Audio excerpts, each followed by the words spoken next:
Welcome along to Writer's Routine. Today we're chatting to the journalist, the author and broadcaster, Tim Marshall. Now Tim spent some time as the diplomatic editor and foreign affairs editor for Sky News, and he's found recent success for his book, Prisoners of Geography. It's a non-fiction work. It's all about how you can, predict political situations around the world, times of war, times of crisis, and the current state of flux that we're in, just by looking at a map and seeing what's important.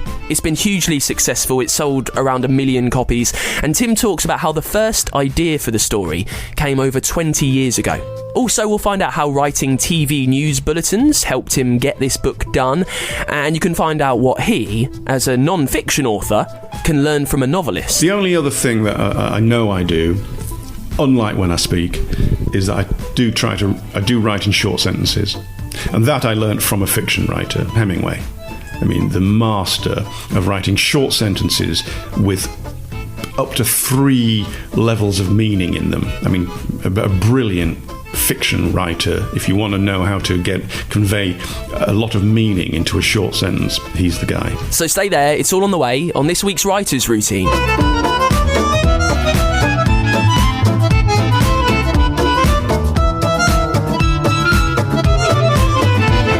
Yes, hello, welcome along. This is Writer's Routine, the show where we take a little peek inside the working day of an author to steal some of the secrets of their scheduling success. My name's Dan Simpson. Thank you so much for giving us a listen, and also thank you so much if you've taken the time to write into us recently. I can't tell you how much it means. We've had so many incredible notes coming into the show over the last few weeks, if that's messages through the website at writersroutine.com, or if it's the tweets or the DMs through Instagram. I honestly, I'm almost speechless, which isn't good for someone who makes a podcast. I just really appreciate them all. If you are enjoying what we do right now, though, can I point you towards another way of thanking us over on the iTunes podcast store, because it means loads. That really is the best place where you can help out the show. Get on there, find Writer's Routine, and leave us a quick review. Just a few words. Leave your name on there so I can say hi in the next few weeks. 5 stars as well would be utterly fantastic. And if you haven't subscribe, because then all the new episodes will be directly downloaded to however you're listening to us. No faff from you needed. And it all helps people who could use the advice from the authors on this show get the advice, because it helps out with the podcast chart. I promise, it's so easy. It takes barely a minute of your day. Just do it. It will really help us out. Leave Writer's Routine a review over on the iTunes podcast store. So today's guest is Tim Marshall. Journalist, author, broadcaster, a hugely successful career as a broadcast journalist across the telly and on radio. He's lived all over the world to get a story. Geopolitics is kind of his thing. He's won journalism awards for his coverage of the Middle East, and he also has written one of the most highly regarded accounts of life in the former Yugoslavia in Shadowplay, The Overthrow of Slobodan Milosevic. You'll hear more about that and life over there in the chat in the next few minutes. He's also received massive recent success with Prisoners of Geography. It's part of a trilogy which looks at how different aspects of nationalism affect the world. Everything from place to flags to walls, and how it all affects the politics of our identity. That's mostly what this interview is all about. So it's not the usual sorts of chats that we have with fiction writers and all about plotting and coming up with ideas like that. It's about the research and about planning and about quite big theory in it, actually. But I promise, stick with it. You will get something out of this that will help your day-to-day work. Also, we've got a top writing tip from an Irish Crime Award winner in just a sec. And in a little bit, something very ridiculous, but you can help me become the actual Christmas #1 in the UK music charts and everything. Seriously, this is actually happening, and you can help out with it. It's on the way. First, let's get into things with Tim Marshall and find out what he sees around him in the place where he sits down to write. I call that the corridor of power, insofar as I've got a desk in it, but it is actually a corridor. When I did a loft extension, the bit where the staircase comes around, I've put a desk there, so it is essentially a corridor. So it's the corridor of power. And in front of me is my Mac, as big a one as possible to be able to split the screen when I'm researching stuff. So I've got, things I'm writing, things I'm looking at. Festooned my walls with my year planner, which is pretty much based, forgive me, around the Leeds United fixture list. I'm a home and away season ticket holder, so someone emails and says, could you give a talk at X? And I just look at the wall chart. Where are we playing? I'll get back to you. Behind me, a large bookcase, and out to my right, a window out of which I gaze for far too long sometimes. Talk to me about the view outside the window. What can you see? It's just an ordinary suburban street. There's not a great deal to distract me, and I'm always looking for distractions.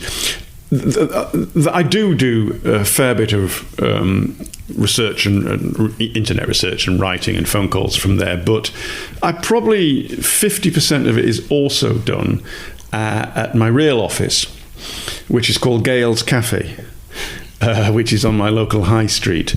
And seriously, I probably spend £70 or £80 a week in there. But for that, I get coffee, croissants, a desk, I get Wi-Fi, it's warm in there, there's people I know come in to distract me, which I like, anything rather than doing it. And so rather than spend £150 a week on a glass box in some industrial estate or even in some high street, I'd much rather sit in a cafe and work. What's Gale's finest delicacy? I'm very partial to a pain au chocolat of a morning. I've spoken to a few authors who work in cafes. Yeah. They see that as their office, and I'm always interested in the guilt. How long into your time there do you feel I should probably buy another pain au chocolat and a coffee? Yeah, I've got over that. I did suffer from that guilt for quite some time. I do think there's a limit, and it's got to be. You've got to be coming in under 2 hours, I think. But 4 hours in a cafe is probably enough, and a couple of coffees and a croissant. Well, at Gale's prices, bless them, you're up to a tenner.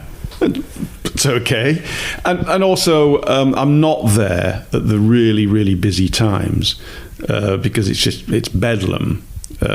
So I don't feel that guilty, and also because I'm there seriously almost every day at some point, if only for half an hour or 4 hours. I know most of the staff, first name terms, and if I keep joking, they should really put a blue plaque up behind where I usually sit.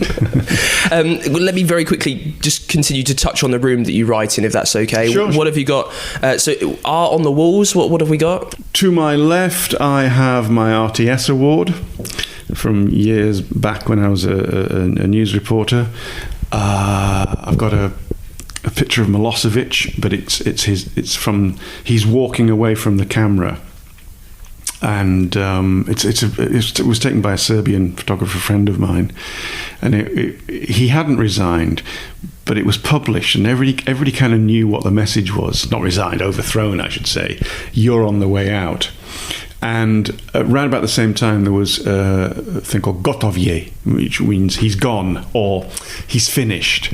It doesn't translate exactly, but this became the slogan of the push to try to get Milosevic of Yugoslavia, Serbia, to go.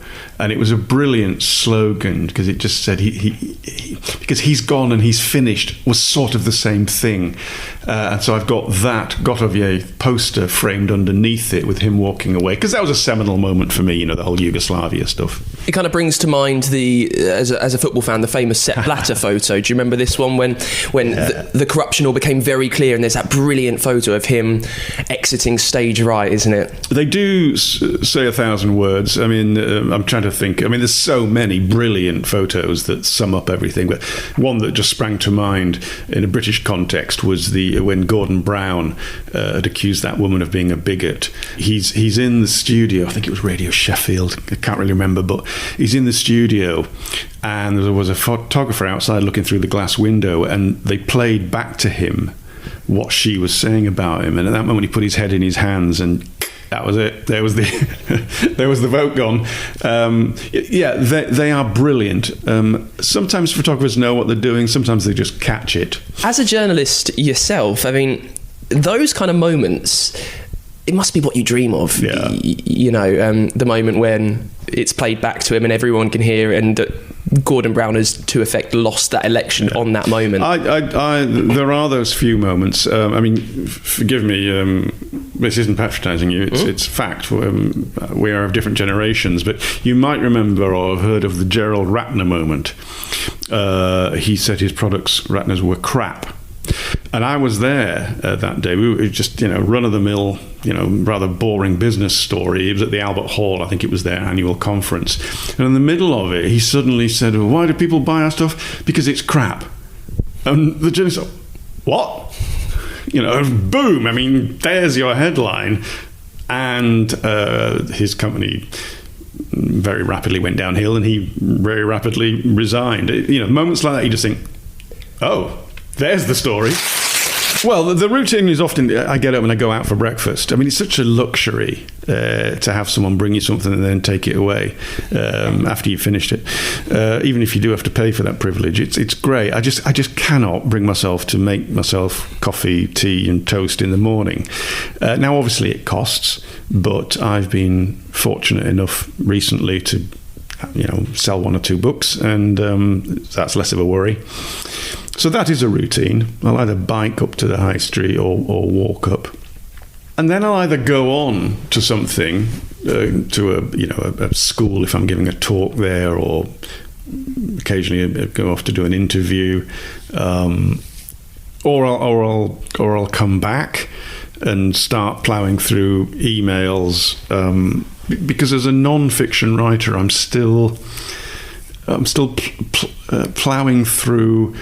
I subscribe to various current affairs and international relations websites, and I do have to get across them all to keep riding that wave, not of headlines, but that wave of the underlying things that are going on across the world. So I subscribe to all sorts of websites from different parts of the world, and I don't necessarily read all the articles, but I certainly read a sort of précis of them, or the headlines. Does that ever become, just very quickly, is it a bit boring for you now? No, it's never boring. It's sometimes challenging to keep up, but it's never boring. The most arcane little things, I think, I'll read something about country X has just reopened a border crossing with country Y, and it's a minor little story. It's a paragraph. I'll give you an example. Last week, minor little story: Jordan opened a border crossing with Syria. But what that actually means is so much more than that one paragraph. They've opened it. It means that the Jordan government has said to itself, okay, the game's up.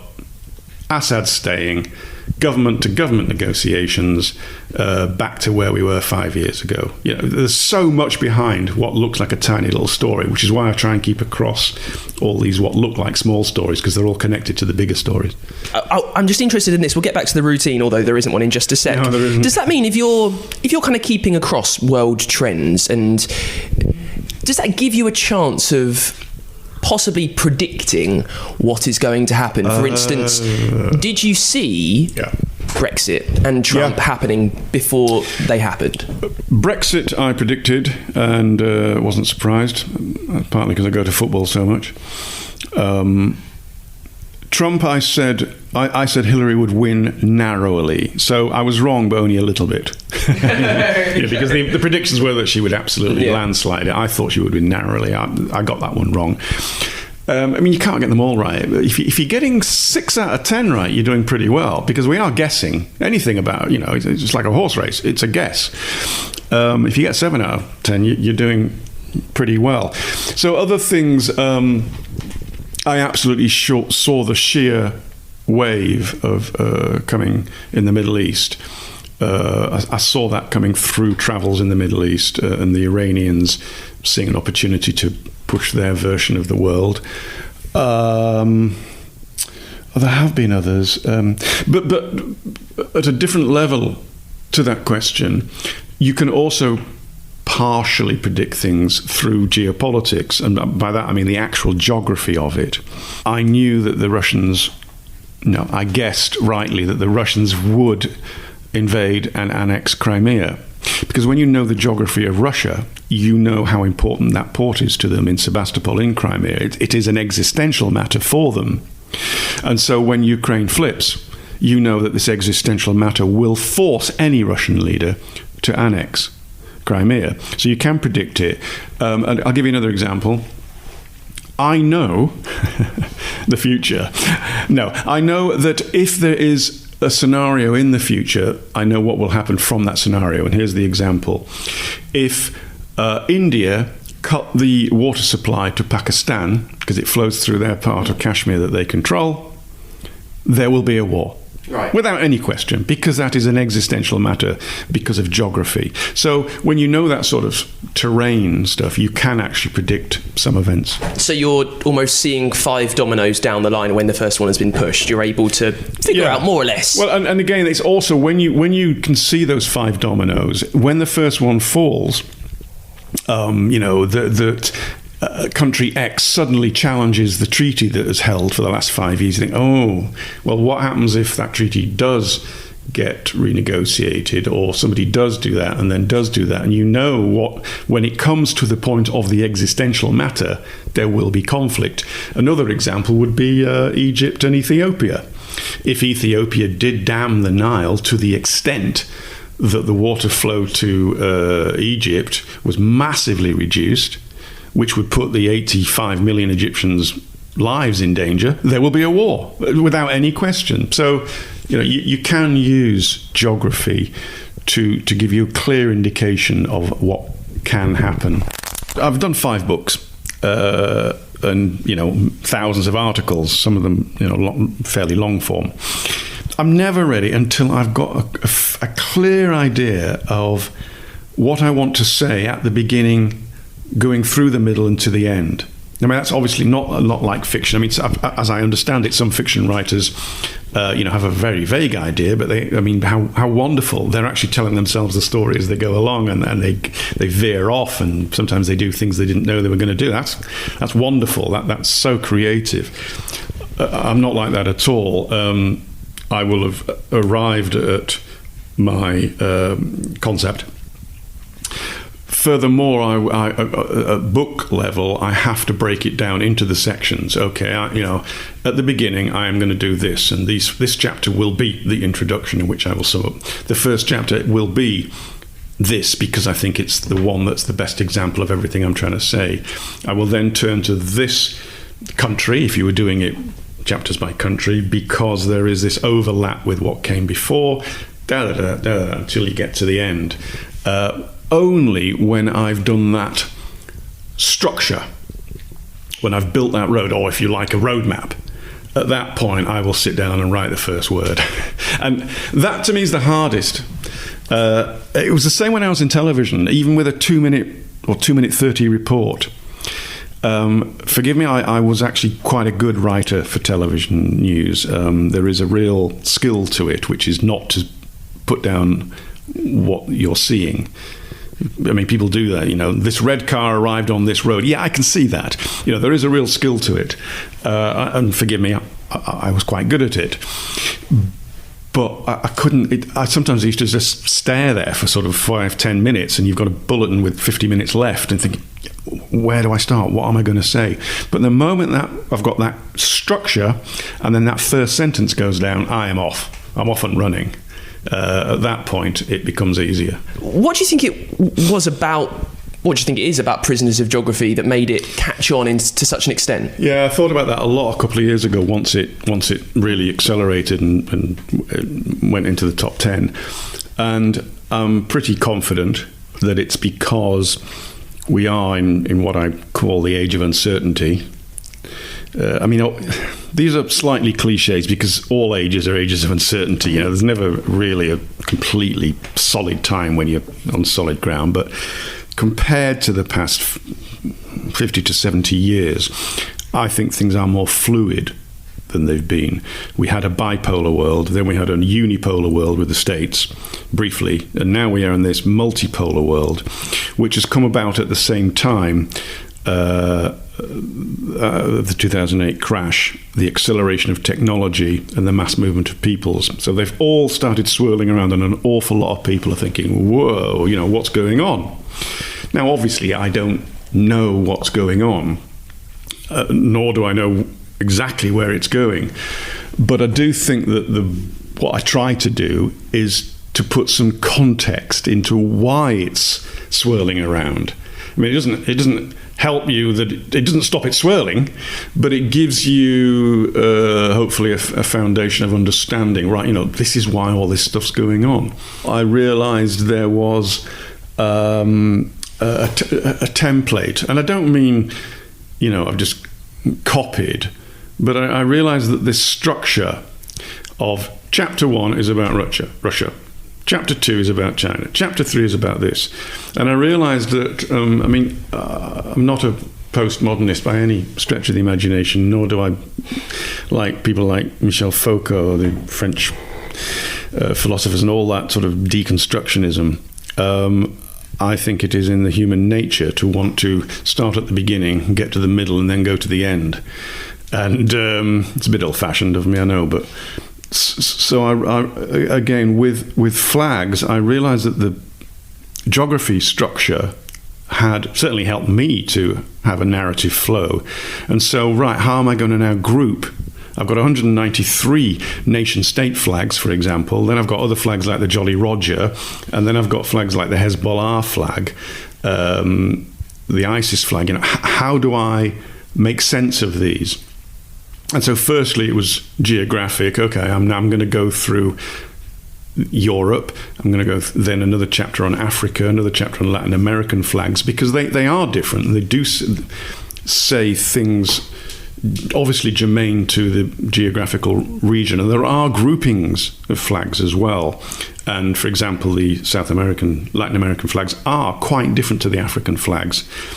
And that I wrote that I believe it's because of the different experiences of colonialism. So I was beginning to group it like that, and then there were the I forget the chapter, what we called it. It was almost flags of fun, but it wasn't that. But like the Olympic flag, where did that come from? What does it say? Some of the great stories are the athlete that stole the very first one because he ran up the flagpole on the very last night, stole it, and it disappeared for 70 years, and then he unveiled it 70 years later. The American long jumper, I think he was, from maybe a high jumper from memory. So again, I just think that those structures allowed people to follow things. It's bite-sized chunks of information inside, think of a terrible metaphor, breakfast, lunch and dinner. We'll be back with more from Tim Marshall in just a sec, and we'll get a top writing tip that may change the way you work forever next. First, this is serious, by the way. I want to tell you about something just hilariously ridiculous and brilliant and incredible. In the UK, right, the Christmas #1 in the music charts, it's a big deal. We've had Band Aid, Slade, Rage Against the Machine a few years ago, and last year, do you remember Ed Sheeran? He bagged it with Perfect, which sold 83,000 copies. Think about that, 83,000. On the face of it, doesn't seem that many. So, a group of us podcasters, we've all banded together and we're trying to become this year's Christmas #1. Seriously, it's all to do with podcast guru Ollie Mann. He's from the hugely successful Answer Me This, and he now does The Modern Man as well. And with his podcast team, and with the help of proper songwriters, a guy that made hits for One Direction, he's written a proper Christmas song. It's called Sounds of Christmas, and it features loads of the best British podcasters around, from us to the Beef and Dairy Network, to the Two Shot Podcast, to the Comedian's Comedian, and all the proceeds go towards Samuel's charity, which helps kids who are underfunded in children's wards, in hospitals all around the country, have a better standard of life. The idea is a simple one. If the best shows in the UK team up and if they pull their audience together, we should have a slight chance of getting more than 83,000, because cumulatively We must all have more listeners than that, I think. We might actually be able to get the proper Christmas number one. At least get us into the charts with Sounds of Christmas and Pod Aid for 2018. I've got a sneak clip of it actually for you now. And if you live in the UK, I'd love for you to get involved, for you to help us out. Just imagine if a bunch of podcasters properly hack the charts. Have a listen to this.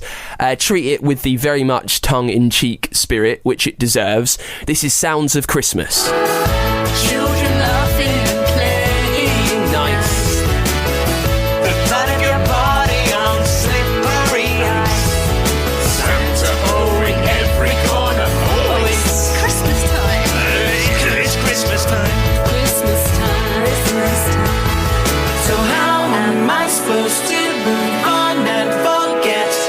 'Cause last Christmas is still inside my head. So turn off the carols on Jingle the Bells. Let's boil the chestnuts in stew. So there you go. Utterly bizarre. A load of nonsense, I know, but it can help an amazing cause. It's called Sounds of Christmas. It's just so much fun. All the proceeds go towards charity. Stream it, buy it if you can. That's the best way to help us out. And then you can help us, win the battle of podcasts versus songs. Which one is better? You can decide. Right, let's get back to actual serious business, the reason why we're all here. Today's writing tip that may change the way you work forever. It's from Liz Nugent. She's an Irish Book Award winner. Her newest novel, Skin Deep, tells the story of a lying socialite who finds a body lying in her apartment, downs another shot, then goes out to party. And Liz wants to help you push past the tricky start. Hello, my name is Liz Nugent and I am the author of Skin Deep, published by Penguin, out now. My top tip for writing is, first of all, finish the manuscript. Don't hover over the first 30,000 words for 10 years. Finish it and then don't submit it. Put it in a drawer, set it aside for a month or so, then come back to it and rewrite it. Only when you think it is in tip-top condition should you submit it. That's my tip. You can hear more about Liz and her brand new novel Skin Deep. It's in the last episode of our show, and you can catch up with all of that right now over at writersroutine.com. Let's get back to today's guest then. Tim Marshall, talking about his trilogy of geopolitical books, which started with Prisoners of Geography, all about maths. Then it moved on to Worth Dying For, which is about flags. And his most recent work is Divided, Why We're Living in an Age of Wars. Now, in the second half, we talk a lot about the actual writing of it. How does he make such grand theory and huge concepts which span everyone across the entire world? How does he make those accessible? And we pick things up talking about Prisoners of Geography, his first book in this trilogy, and about that initial idea and why it took him over 20 years to write. Because the first notion of this book, it crept into his mind back in 1993. This moment in the Bosnian War when a Serbian commander explained to me the logic of his violence, which was, if I do this, they will all run away and everyone else will be scared and they'll run away, and I need that valley because that valley connects to somewhere I'm interested in. And logical violence. People always say mindless violence, but at that level, it isn't. It's thought out. The people carrying out the violence are often mindless-ish, other than enjoying it, which has a certain horrible, cold logic, scary logic to it. But the people that are pushing them to do that is logical violence, based on geography, as it often is. And that really struck me, and I carried that with me in all the reporting I did, to try to give structure and context to what just looked like things exploding. There was more to it than just exploding things. Why are they exploding that thing there? So that was the sort of germ of an idea. It grew over the years. I did read a book which did inspire me called The Revenge of Geography by Robert Kaplan, who's a sort of intellectual writer in the United States. A very different book to mine, and certainly a much more scholarly work, but the concept being the same, of geography being a defining event factor in what actually happens in the world. So that made me read up on people like this Mackinder, this geopoliticist of around about the 1900, who'd come up with all these theories, some of which hold true, some of which can be challenged, and then other great geopolitical theorists. And I just suddenly realized, wow, there's something in this to be able to use this thought process to actually try to explain what's going on now. So very simply, then what did you do? How did this quite big idea that's stayed with you for years and years and years then finally get down onto the page? How did you begin your research? How did you know when you're playing with hundreds of years, thousands of years of history, how do you even know where to start? Because you start with the geography. That's the whole thing, and that hasn't changed much. I mean, a border might have changed, but two classic and easy examples: Russia and India. Russia, flat land in front of it. People keep invading it through that flat land, in particular through a place called Poland. And then you look at the map and you realize that from the Baltic Sea down to the Carpathian Mountains is a 300-mile gap, and it's flat land. But that flat land starts in France and ends at the Ural Mountains. And through that gap have come the French, the Germans twice, the Swedes, the Lithuanians. They've all come through that gap. And when you know that as a Russian and you're looking back the other way, it's pretty obvious what you're going to do. You're going to try and plug the gap. So, of course, they will move forward. So once you've internalized that concept, well, just look for the same concept in every single country, because it exists in every single country. India and China have only ever had one minor artillery duel, whereas you would have thought these two massive powers would have clashed repeatedly over the centuries. Well, they've got the Himalayas in between them. It's very hard. And you can just apply that to every single country in the world. The geography partially defining what has and will happen. So let's talk about the writing of it then, rather than the theory. I think you're dealing with, as I say, this big concept, but you want to root it in geography. How much are you thinking about making it accessible to a reader? I'm talking about tone and voice and simply the words on the page. Yeah. To be honest with you, I'm not sure I've ever thought that much about writing ever. I think I just do it. But of course, within that, you have to. I mean, when I was a TV reporter, I used to shout at the telly. I still do shout at the telly. If somebody says laissez-faire economics, why are you speaking French? Most people do not know what laissez-faire economics is or are. So why would you say that into a microphone for a general news audience? And again, I find on the news, so many reporters and commentators are so bound up in their own areas, and they are experts, they forget to talk human. And the military will sort of say, well, the ABC has gone to the DFO today, and you think, what? So I was conscious of that, and I was conscious of not using diplospeak, which is a deliberately invented language by the diplomats to make sure that nobody understands what they're talking about. And too many foreign commentators use diplospeak. So I was conscious of that. I was conscious of not using phrases like laissez-faire economics. But that's about as far as it goes, because I just write possibly in my own voice, pretty much almost as I speak. I mean, then you have to sort of remember to put a full stop in occasionally or whatever. And I'm aware of that, and sometimes I do have to go back and see, I've actually had this rather convoluted. The only other thing that I know I do, unlike when I speak, is that I do write in short sentences. And that I learnt from a fiction writer, Hemingway. I mean, the master of writing short sentences with up to 3 levels of meaning in them. I mean, a brilliant fiction writer. If you want to know how to convey a lot of meaning into a short sentence, he's the guy. You say you're not a scholar. No. And we were talking earlier about how some students now are reading your work to get a firmer grip on what they are studying. What do you think the point of your books are now?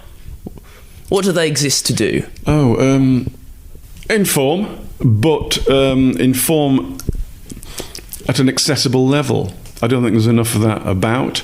The 3-minute culture, people having less and less time. Actually, going back to one of your previous questions, you'll be aware of the Guardian long read, and the Times are now doing the weekend essay. And as you know, the podcasts are getting longer. This is a clear sign to me that there is a thirst for context, which takes time. I mean, the less time you have, the more challenging it is to make sure you've got that, put that context in there honestly. So it goes back to this thing about this thirst for context. So that is what I seek to do.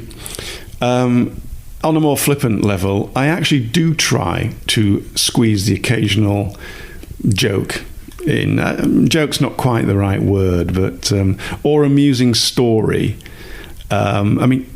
The guy that nicked the very first Olympic flag and put it in his suitcase and went back to the States is actually nothing to do with what I was writing about, which was identity and nationalism or the meaning of the Olympic flag with the 5, because then the orthodoxy was there were 5 continents, and that's why there's 5 rings to represent the 5 continents.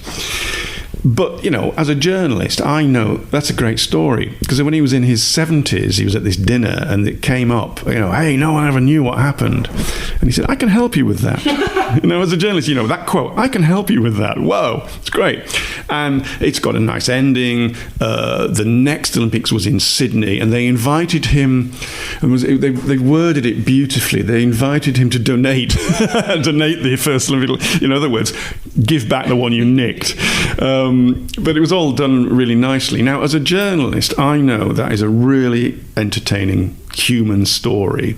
And so there's no way I'm not putting that in, even though it's actually got very little to do with identity and nationality and the deeper meanings of what the flags are. So if you can pepper your work with human stories and occasionally, hopefully, a touch of humour, I think it really helps to keep people engaged in what they're reading. You're someone that has studied nationalism, knows it very well, and you can think rationally about it. How patriotic are you? Not overly. I'm not nationalistic, and there is a difference. And when patriotism veers and tips over internationalism, it becomes very problematic. I came up, actually, you read so much, you sometimes wonder, did I come up with this phrase, or did I just read it somewhere and then remember it and think it was mine? But patriotism is a love of, not a love, an attachment to your country and a respect for others. Now, nationalism is an overbearing love for your country and a dislike for others, and there is a huge difference between those two things. When I was younger, I used to say I wasn't patriotic at all. I've kind of grown used to the idea that the nation state is another form of tribe, and that I think the human condition is tribal. Doesn't mean we can't try to cooperate and be friends with and even identify with other tribes, which I do. I am also an internationalist, and I've got this weird sort of hippie-ish idea that we are all one. I mean, I genuinely do believe that, but I'm also a great believer in understanding just how divided we are within that one. I've never really thought of myself as a patriot. I wear the poppy with deep respect. I will stand up for the national anthem. I am not quite so keen on singing it because I don't care about the royal family, because these things are tied up with patriotism.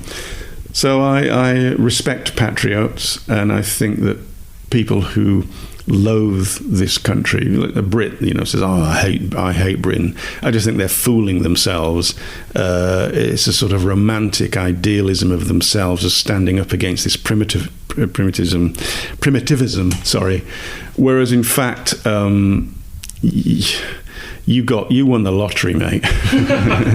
Living it doesn't mean you haven't got a responsibility to try to be responsible and perhaps assist other areas that are less fortunate, but don't go around thinking that this is the system that's the bad one, because it isn't. Right, that's it for this week's Writer's Routine. Massive thank you to Tim Marshall for letting me come to his lovely house and for taking the time to talk to me all about his work and for showing me round. I really appreciate it. You can find out more about his stuff over at writersroutine.com. While you're there, please do get in touch with the show. Let us know what you think. If you've got any tips, any advice for authors that you want us to chat to. We've had a few of those, by the way, from playwrights to kids' book authors. I promise I'm working on them all for a huge 2019. And remember, the best way to help us out is by leaving a review for Writer's Routine over on the iTunes podcast store.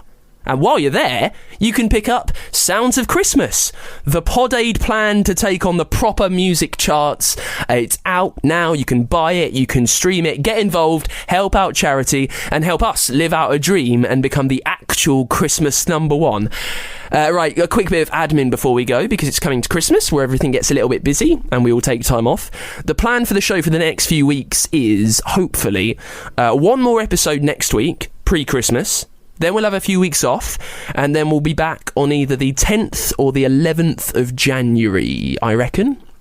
Depending on what's going on, how bad our heads are all feeling, and if we can be bothered to go back to work. That should be what's happening. As I say, though, it's all up for change. It's all kind of flexible. But keep across the socials, and I'll let you know. You can find us on Twitter, @WritersPod. Instagram is Writers Routine on there. And you can always find everything over at writersroutine.com. So hopefully I'll see you next week with an author who tends to his farm by day and then solves murder mysteries at night. It's all on the way. I'll see you then next week on Writer's Routine.